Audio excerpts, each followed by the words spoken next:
Die Gag. Verschenkt, der nimmt der Raff alles und dann verkauft er alles. Oder der ist, weißt du, wie der Schuhmacher ist? Wie Dieter Bohlen. Der nimmt alles und bezahlt nichts. Ja, das ist schlau. Ja. Die kriegen ja alles in den Arsch geschoben. Ja, die bezahlen doch nichts.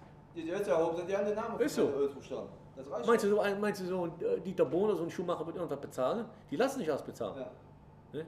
So eine Böckel, oder wie der heißt, der Modedesigner, da die Schwuchtel da. Ja, da der Böckel heißt er, Böckel. Wirklich? Nee, der mit seiner Botoxfresse da. Der hat ein paar Lippen wie eine Pavian. Der Böckel, oder heißt der Böckel? Ja, ich weiß nicht. Ach, der war doch gestern am Fernsehen, der Was ist Vollidiot. Job? Job, Böckel, hat eine Marke, Böckel. Kenn ich nicht. Ja, der ist auch so ein Typ. Steht hier gestern da in seinem Hotel, der Reporter. Ja, müssen das alles hier bezahlen? Ich bezahle nicht, ich lasse mich bezahlen. Ja. Die Figur. Ja.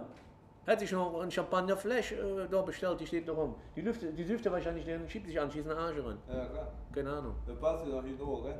Da ist doch nichts drin. Das sind alles Typen, ehrlich. Ehrlich, womit die Geld verdienen? Ehrlich, da verlasse ich kaputt. Ja, die machen nichts und kriegen alles nur in den Arsch geschoben. Hm. So, du musst ja als Normale musst gucken, dass du Ja. alles unter Reihe kriegst. Ja. So. Und die kriegen dann von sonst. Die wollen nicht alle in die Show. Ja. Die kriegen das so alles. Wir waren auch in der Schule, auch am Schulhof.